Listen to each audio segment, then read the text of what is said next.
back. It's been a while since I've been here for a meeting or a send. I was very involved for a while, and then, college and life gets in the way. But I think I have some real reasons, and I want to show you and prove to you why I was away, and I'm glad to be back. So I want to highlight the past, present, future title of this presentation because all three of those words matter, but as I was telling Susan, I think future really matters a lot for me right now. I'm in the present moment, but I really like to focus on the future because I'm a very goal-oriented person. Excuse me. And, sorry, this really means a lot to me, guys, so I'm going to tear up just a little bit because all of you have touched my life somehow, and you've taught me to look forward. You've taught me to look to the future, and that's why I really want to point out that future word means a lot to me. So I want to thank you all for giving me the opportunity to speak tonight. So I was involved with Ascend as a camper in 2012. That was, as those two young people, Emma and Wes, right? As you pointed out, it is an eye-opening experience. It's a life-changing experience. It's 6 days of jam-packed, action-packed activities, and you learn everything. You don't have to come in knowing anything. You could be, just a kid who likes skateboarding or something, and you could come in and be done by Saturday and want to know you want to be a pilot or an aircraft mechanic or an engineer or something amazing. So I want to thank all the people that really get involved with Ascend, the whole chapter, of course, but the main volunteers they're good role models. And for all the Ascend campers, I think you can all agree with that, and the volunteers as well. Everybody can agree. And then I came back in 2013, 2014, and 2015 as a camp counselor. And the last 2 of those years, I was the lead counselor, and that was a great learning opportunity for me. As the lead counselor, you get a lot of weight on your shoulders for the responsibilities of the camp. And I really hope that Tammy and Jana kind of leaned on me a lot and they could rely on me because it is a lot of work, but I was really happy to do it. And the friends that I made and seeing the kids come back every year, and then the other camp counselors, they were campers when I was a counselor, and seeing them come back as counselors it was really huge. So I'm sorry I didn't get to be a counselor for you guys, but you all are doing amazing things, and I want to chat with you at the end, for sure, to learn what you're doing. So in 2014, I started this little thing with a guy named Jerry Graff called the Youth Aviation Programs Association. From Ascend, I learned that my passion was aviation education outreach. I learned that this is where my heart lies. I had no idea really what those words meant. I knew what aviation was. I mean, you kind of know what it is, but the education and outreach components are very different for different people. For Jana and Tammy, they're teachers. That's education for them. But the outreach component was Ascend. They went into the community and got kids to come into this camp and change their lives. And I knew that's what I wanted to do too because of all of you people sitting in the room here. You guys brought your care and heart and put it into that 1 week, and it did change my life, and this is why I'm doing this today. So Jana and Lewis were at the initial meeting of this in Oshkosh. There's a funny story behind this. So I was roped into this, has anybody been to Oshkosh? I'm sure a lot of you have. So you know where the home builders hangar is, and they have all the guys come together, and there's a youth group area? Well, I somehow walked by there one day, not knowing where I was, and I got to talking with this guy named Jerry, and he invited me to a program he was holding at the museum in a big conference room later that afternoon. And I said, okay, whatever, I'll walk over there. It was a huge long walk, but I went there, and there was 40, and excuse me, I'm not trying to be rude, 40 old white guys sitting around a table. But that's what aviation is, right? So I was really intimidated, but they saved me a seat at this table. And I was like, what in the world? Why are they saving me a seat? I don't know who these people are. So I'm sitting there, and Jerry is saying all these awesome things about having this organization be an umbrella group, kind of like EAA for chapters, but for youth-focused aviation educational programs across the country. We were all going to band together to, support one another and be, disseminating information, all this wonderful stuff to make each other stronger. But his greatest idea was to have a newspaper letter. Like it was like a comic book and a newspaper. And I raised my hand, and I was really timid, and I said, excuse me, I don't think that's what young people like. And he said, you don't know what you're talking about. And I said, I'm kind of young, I'm like the youngest one here, and I'm not an outspoken person. if anybody knows me, I am not like one to confront anybody. I'm not one to like stand up and be kind of bearish in that regard, but it was awesome what he was talking about, but I knew it would fail if it was going to be a newspaper and a comic book. So we got to talking at the end of it. He was like putting me in the principal's office. He said, I'm going to talk to you at the end of this. And I said, oh God, okay. Turns out that he really wanted me involved and be the co-founder of this organization. And he said, I like your spunk, I like that you can talk to me, and I like that you can tell it like it is. And I said, okay, challenge accepted. So the next day we banded together and we created this organization called EAA. And sadly, about a year after, when we were really getting some traction going, Jerry kind of got very sick. He moved to Kansas from Wisconsin, and he's better now, but he's still not good. So we had to fold EAA, and that was a really sad day for me finding that out. However, my passion was still there. So that was from like 2014 to 2016. And at that same time, I was attending GTCC. So Wes, I'll talk to you about it later if you want. Both Morgan and I went there. It was an amazing program. I have my associates in aviation, or applied associates of science or something, but it's an associate's degree in aviation management. And that basically says that I could manage an airport, I could do something and keep in the books, that kind of stuff. It's a general business degree for aviation. I chose to stay 3 years at GTCC because of all these activities. Clearly I was an underachiever. I was doing a lot of things, wearing a lot of hats at GTCC. I wanted to get involved, like heavily involved, because this, to be honest with you guys, it was my fourth choice of school. I wanted to go to Averett University in Danville, Virginia, but I got their highest scholarship, and it was still $32,000 a year that I had to pay. It was insane. It's a private university, wonderful place. I would highly recommend it, but just really expensive. Then Embry-Riddle and University of North Dakota, but that was too cold, and I was done thinking I wanted to go there. Embry-Riddle was $50,000 a year. So I just figured, staying at home. My mom has quite a bit of health issues, so staying at home was the right decision for me. Plus, it was only $1,100 a year or something to go to GTCC, so, you do the math, right? So flight team. Flight team was probably my second favorite activity. It was my first favorite activity at the beginning, but by the end of it, I really enjoyed the next one I'll talk about. See, these are some of our group photos. Flight team is a National Intercollegiate Flying Association registered program at universities and community colleges for groups in aviation that want to get together to compete regionally and nationally. Flying Gophers. Yeah. See, you got it. Yeah, that's right. We were the GTEC flyers, basically. We competed in Region X, Region 10, which is the Mid-Atlantic region. We compete against Averett University, Elizabeth City State, what is the Liberty? I'm trying to remember our main competitor. I really enjoyed it. We competed in about 10 different activities, half on the ground and half in the planes. And it's a really great experience, and it really taught me a lot about leadership, because after the first year, I decided to take on another leadership role. Just like with Ascend, I knew that I had to step up to do something more. So I decided to be treasurer, and then I was a ground events instructor, and I just got more and more involved. The other activity this is my favorite one, it's Alpha Eta Rho. We had a Gamma Theta Chi chapter. It's a co-ed aviation fraternity at most aviation colleges and community colleges across the country. And our co-ed term is brothers, so I'm a brother, I guess. But I do have a coin. So just like a challenge coin for the military, I can coin people, which is pretty cool. This was our chapter initiation. On the bottom left, that was at Sugar Valley. We initiated, I think 12 people that night, which was really awesome. It was a really diverse group of people with all different backgrounds. And what I really liked about community college specifically is because we didn't just have the typical 18-year-old straight out of high school.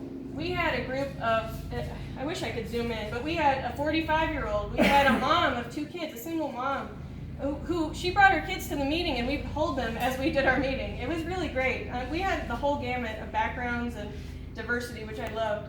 And then the top right is where I got initiated, and I think that's when Morgan was president, which is cool. So it kind of comes full circle. from the beginning to the end, and I was president of Alpha Eta Rho by the end of through 2016. So you can see me ugly crying in the middle photo right there. This was our graduation in May of 2016. There's a thing called the President's Medal at GTCC, which is the highest honor a student can get, and they were naming these top 3 awards. The other 2 are like specific to degrees that applied as AAS and AS. And I didn't get either one of those, and I got really devastated because I knew I wasn't going to get this President's Medal. And they describe the person before they say their name to come up on stage. And I was so devastated, and I hear him still talking, and he's talking about the President's Medal and who this person was. And I start hearing stuff about aviation, but I'm still like not even hearing it. And then I hear a little bit more. I hear, Gamma Theta Chi, I hear flight team, I hear our department chair, Miss Floyd, who is one of my biggest role models. She wrote a nice recommendation on my behalf, and I found out that it was me, and I practically fell over. I walked up on stage and I blacked out practically. The president had to hold me there. That's why I look like I'm going to pass out. It was really huge. My dad has a really cool video on his phone of me walking across stage, and it looks like I'm drunk practically because I'm like, oh my God, my legs were all weak. But that award really was so validating for me. I know I keep saying I'm an underachiever. I was a student ambassador and all that stuff, and worked for the Student Government Association as our aviation rep, but I'm kind of glazing over my GTCC time, but it really changed my life, just like Ascend. And I think the whole theme of my presentation tonight I want to make is picking out those times in your life and your memories and knowing what changed and what pivoted your goals. Ascend was one of those for me. It was probably the first one that I can really say concrete, okay, yeah, that's where I know that I want to pick aviation. Okay, then aviation outreach. GTCC refined that to specifically any sort of leadership role. I really took on a lot of leadership roles there. And giving back to my community, I did a lot of volunteerism as well. So that award was really validating. This was my graduation cap. I wanted to put that in. I actually made that model. For my freshman year, we have to take aviation history, and our teacher, our professor, Mr. Baddick, he hated reading papers, like absolutely hated them. So he would say, you can either write a 10-page paper or you can build an aircraft model for your final project. I don't care which one you do. And everybody picked the plane, obviously, except for this one kid who wrote a 10-page paper. He was weird. But it was taking off. It was really cool, and the 16 is for 2016 when I graduated. I cherish that cap now. I know a lot of people just get rid of theirs. I didn't throw mine in the air when they announced that we could throw them in the air. I wanted to keep mine forever because it really, again, going back to that future word, I knew that this moment was going to launch me into the industry. I feel very lucky that I didn't go to a university right off the bat. I didn't go into huge debt. Being a student ambassador, they paid for my college after the first year, and they paid for my books. And I don't think you need a bachelor's degree or a master's degree to succeed. I fully believe that. My guidance counselors in high school always said, you have to do this, this, and this. You have to go to university. You have to go get your PhD. But you don't. You just need to have applied knowledge and the trades and all of that wonderful stuff. I think it's really cool that you're going in the military because you don't need that. And the GI Bill will pay for all your school after that. But that was one of my other pivotal moments. The next pivotal moment was working at HAECO. Does anybody know anything about HAECO? It used to be Timco. Yeah, okay, so there, yeah, I know you do. We talked a lot about that. Calvin Boyette? I'm sorry? Is that Calvin Boyette? Calvin Boyette? I don't know what. Maybe? No, I don't know. It's a Chinese-owned company now. Yeah, it's a Hong Kong Aircraft Electronics Corporation or something. I don't know, but it's owned by a Chinese company now. Actually, they're British. British? Yeah, it was Swire, right? Yeah. So it's through Hong Kong. there we go. So it's kind of like an international company at this point. So I worked as a document control clerk in the engineering department for seating and MRO, or not MRO, I didn't work for the MRO, I worked for the cabin solutions on the inside of the planes, designing retrofit stuff, seats, labs, all that kind of stuff. So my department was the last line of defense. We worked 24 hours a day. We were always on call. It was a pretty grueling job, to be honest with you. I didn't want to go right into my bachelor's degree right after college, so I just chose the first job that I could get. And thankfully, through my connections of hosting stuff at GTCC, I got this job. I'm being careful with my words because I'm very grateful for HACO, but things started to change there. They had new management come in, and they had some layoffs at a horrible time of the year, and I just didn't like where things were going. And sadly, I was working in a cubicle in the middle of the warehouse, in a room in the middle of the warehouse. So it was just, I felt like I had no windows, I saw no planes, I could do nothing in aviation, but yet I was working in aviation. I really felt disconnected from my passion, and that's what really hurt. So I started looking for other opportunities, and one came along. I started going to Embry-Riddle that fall of 2017, and then on the front page of the online school, they have this banner thing that goes across like a billboard basically, and the Brooke Owens Fellowship popped up. This is a fellowship in honor of a woman named Dawn Brooke Owens, and sadly at 35 she passed away from breast cancer. But in those 35 years she made a huge impact on the aerospace industry, specifically in policy and space science in DC. She worked for the White House for a while, she was in NASA, I mean she did so much in her 35 years. She also had a great spirit about her, and when she lost her battle with cancer, 3 of her best friends took over her legacy and decided to make this fellowship in honor of her. This is the 3rd year now, 2019. The girls, they're called Brookies, so I'm a former Brookie. It's a fellowship where, I'm trying to think of the most concise way of saying this. It's for young women studying aerospace and aviation sciences, and a lot of people applied from really, really advanced schools like MIT and Princeton and Yale, and I was competing against those people with just an associate's degree from a local community college that nobody knew about, and an online Embry-Riddle degree, or just going to school online, and working full time. So I knew I was going to have to quit my job if I got this opportunity. And does anybody know off the top of their head what the acceptance rate for Harvard is? It's about 14% of applications get accepted.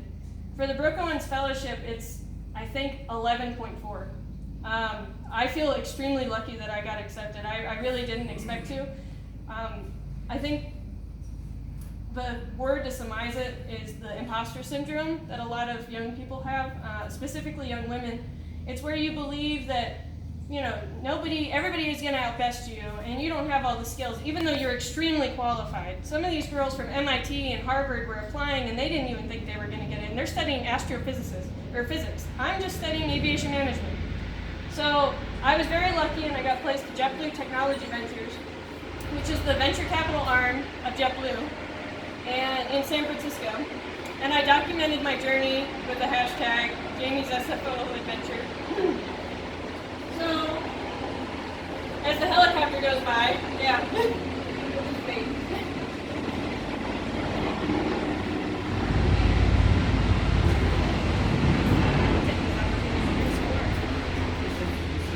Good? You want me to go tell it? Yeah, go tell him to shut up. Yeah. Somebody's aviating. I know, like, why are we here, right? I think we're good now. I can still yell. So the Brooke Owens Fellowship, rookies are placed all over the country at these top amazing aerospace and aviation companies all over the country. And we meet in DC at the summit in July every year. And this is our cute photo in front of the Capitol building. And hold on, I'm going to go right. So we had rookies from the previous class, but I want to point out a couple of people in this photo, which is really cool. The guy in the blue suit right there, that's a NASA astronaut, Jose Hernandez. He came. And then there's another lady, and I think my PowerPoint cut her face off, but it's the lady who created the X Prize Foundation. Anousheh, I can't pronounce her last name, but I know it's Anousheh.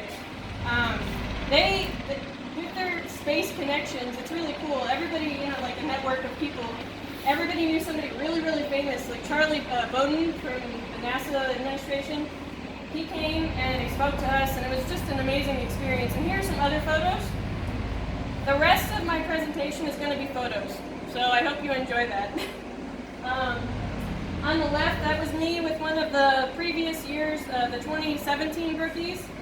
We went to see a movie, and that was the building beside the theater. It was the City Hall of Mountain View, California. The one on the right, the top right, is a couple of friends of mine, rookies, that we went to Udvar-Hazy, and that's in front of the Discovery spaceship.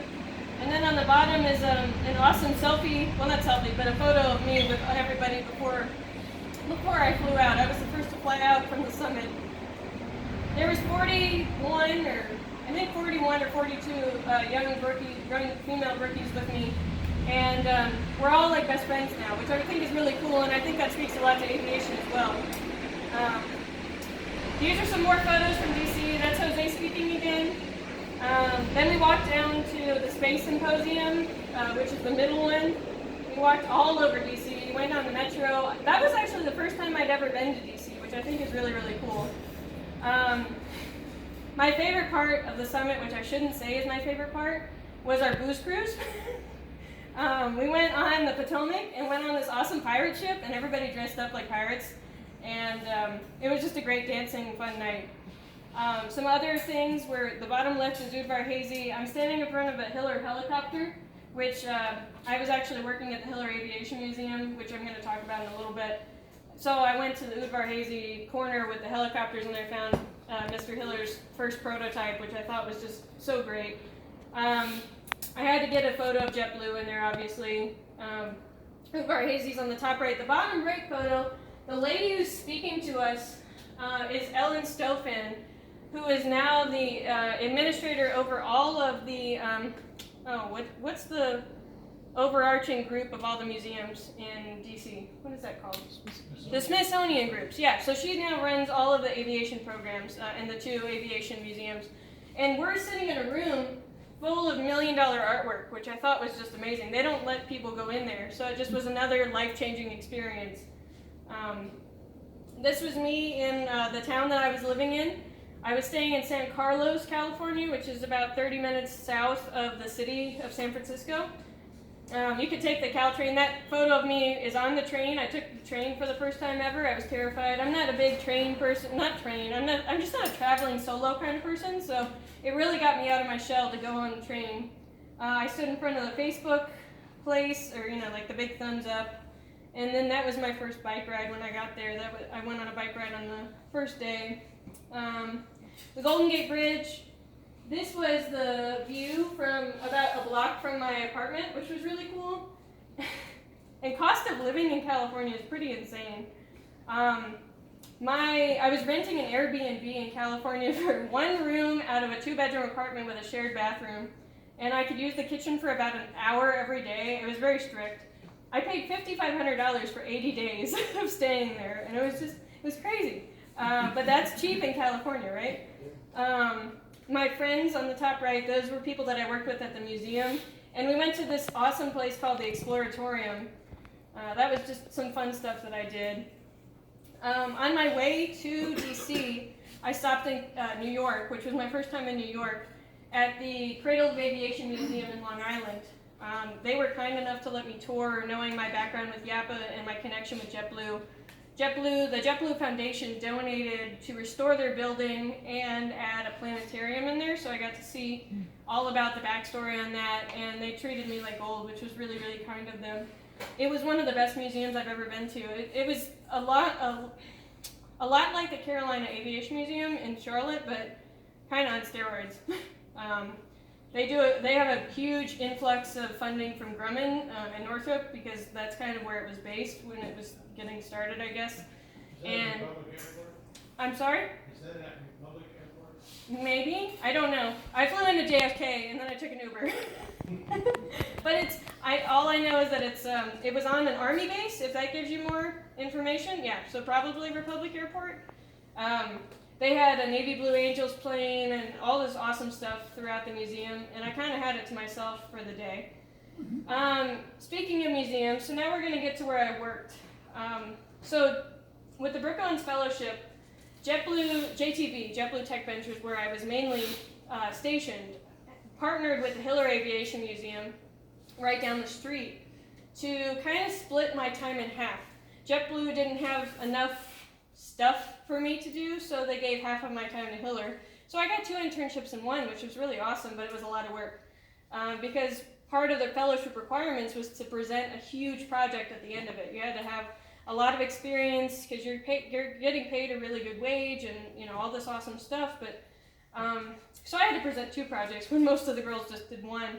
And my project at Hiller was to really hone in on all of these awesome planes here and the stories behind them. So I created a YouTube kind of series, TV series called Heads Up at Hiller, and I produced it, but they're, I guess, designing it right now and doing the production on it. And it should be released by the end of the year. There's about 10 episodes that kind of explain like the B-52, or not B-52, the U-2 and all these awesome planes that are in here, the Albatrosses and the Thaden, Louise Thaden and her Pepsi plane. So I don't know, it was an amazing experience. I made some amazing friends, but another pivotal moment in that experience were these people. That top right photo was just my office every day. I chose not to be in they gave me an office upstairs, but I didn't want it. I wanted to be on the picnic tables in the middle of our gallery. I wanted to see these kids every day. They run one of the biggest camps in the country. They have 12,000 campers every summer. And yeah, imagine Ascend times like 100 every week, and the kids change every week. So they have about 25 to 45, depending on the group size, counselors that they pay every year. And then kind of how they have the lead counselor here, they had 3 people that would be running every camp every week for the summer. I got to do a lot of really cool things with them. I saw the new paint job. That's the Dazzle paint job, which I think goes back to World War I or World War II, for how they painted the planes to confuse people from the ground. The bottom left photo, I know it's a little small, but that's Mr. Hiller's really cool invention. And the aerofoil, it's escaping me right now what it's called. I'm sure one of you probably know what it is. But he invented that for the military. It's like a hovercraft, and you could lean and still shoot. So you could steer it with your body weight, and you could still shoot your gun, I guess. And it was an invention that didn't go very far, but it did go into production just for a couple of prototypes, and they have the original there. Mr. Hiller grew up in California, and he was the first person on the west of the Mississippi to invent helicopters. He was teaching himself to fly them as he was building them, so super dangerous stuff. But a lot of people think Bell and Augusta or Eurocopter, but his inventions of certain helicopters and designs really hit home in the military, specifically for the helivac stuff for medical rescue, and just the invention of, like the Bell 52 helicopter, that's like a bubble. He kind of invented that on the other side with his certain helicopters. And then my boss, Rebecca, we were standing in front of food trucks. So Wednesday was my favorite day at Hiller, and I always worked there on Wednesdays because of the food trucks. I had never been to a food truck in North Carolina, but they had food trucks every day, or every Wednesday. Here's some more photos. We took the campers. I didn't spend too much time with the campers, but I filled in when I needed to the Hornet Museum, and that was really awesome, the aircraft carrier out there. They had really cool things inside and out. It was really windy that day, so I didn't get a video. I wanted to show you guys a video, but I listened to the audio, and it's just not good.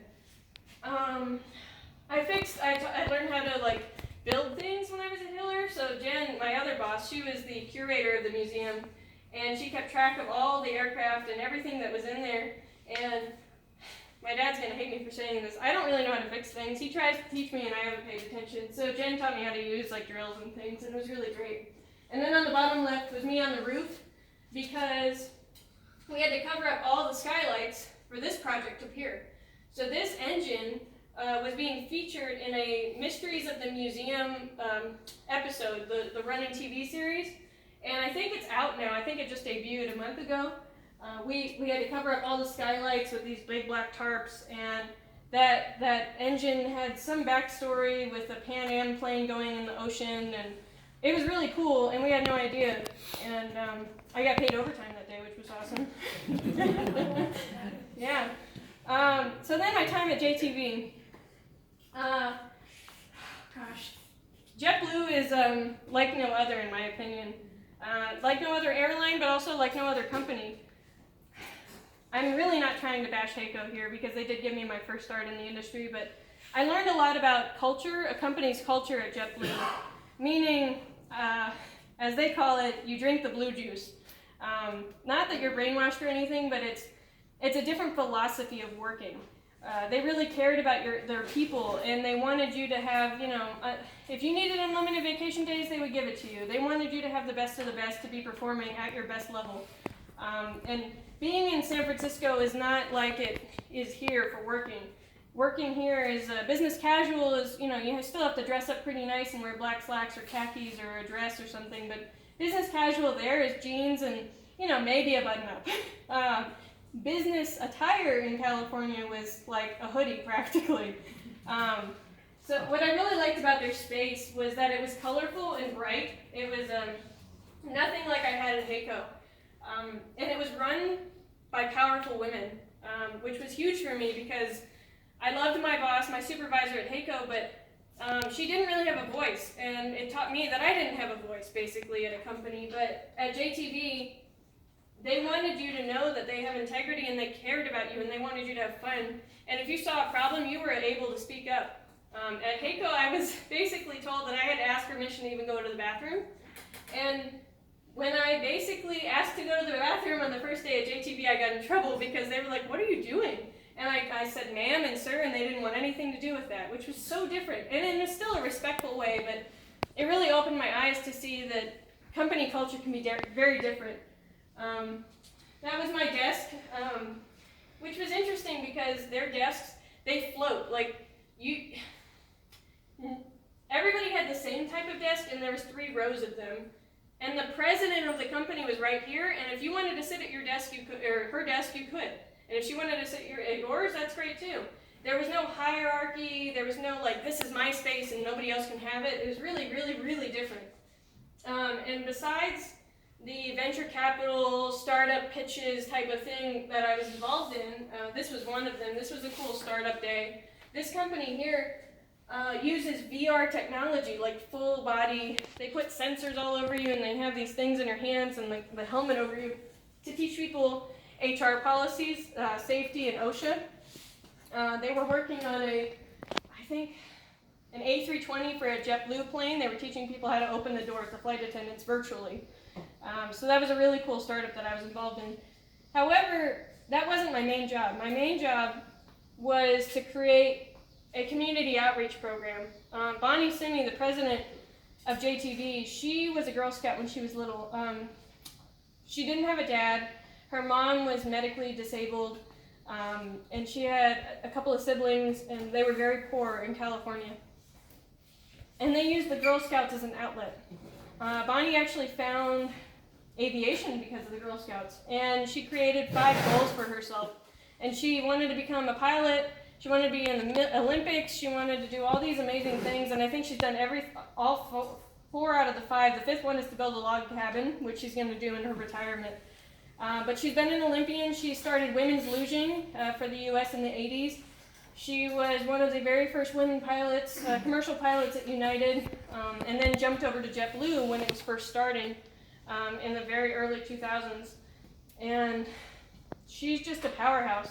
My favorite phrase that I describe Bonnie to people as is she's like vanilla extract. You just need a little bit of her, and then if you go over it, it's a little too much. She just had so much energy. She really felt it. When she wanted something, you wanted to get it done because she just exuded this power, but it was very empowering. It wasn't, I'm going to have power over you. It was just, I'm going to give you all this energy that I can, and you're going to go do it, and I believe in you. And that's exactly what I felt here at Ascend. And then when I started feeling that with YAPA, and I didn't feel that at HAECO, unfortunately, so I'm so glad that I had that with the fellowship. And I got back to, oh my gosh, this is my passion. So I did some research. I was like, okay, I really want to focus on the Girl Scouts. Bonnie was really excited about it, and I found out that about 10 years ago, the Girl Scouts of America decided that they didn't need an aviation badge anymore. Girls didn't need to know about aviation. That's not a big deal. They don't need to know that. Yet they claim that they're really big on STEM and they're focused on the forward, looking future. And it really wasn't the case. So the Women in Aviation Organization International and the 99s have created these kind of Band-Aid patchwork called patches for aviation, but badges and patches aren't the same thing. Patches are easy one day, maybe a couple hours of work, but badges take about a month of activity to really earn. And we wanted girls to really get interested in aviation. They had an awesome set of curriculum about 10 years ago, so I took that and I rebuilt it. I added 3D printing, I added drones, I added CAD design to really interest the Girl Scouts into doing what they wanted, because they had a big computer programming push. So I added robotics in there too, because that was another buzzword for them. And I wrote curriculum specifically for the cadet group first. Those are the middle school group, because if girls don't choose, how do I put this? Middle school age girls really decide what they're going to be in middle school at that age, in 6th to 8th grade, really in that ballpark, because they're seeing their other friends branch off, and they're seeing the boys excel in math and be rewarded in it. And if you're not rewarded in it, like, if you're not being pushed to go do sports or makeup or whatever, and you really like math and you're not encouraged to do it, you don't choose to do it.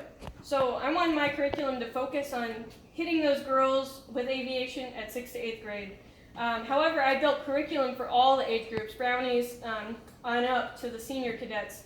And then the binders were about 3 inches thick of my curriculum, and also part of my work was to build a pitch PowerPoint and all of this awesome stuff to present to this woman down here.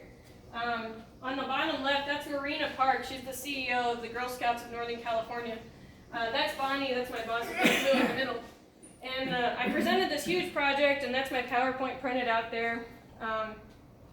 And she said that she really liked it, and she would send it off to GSUSA. Really quick, I'll make the segue here.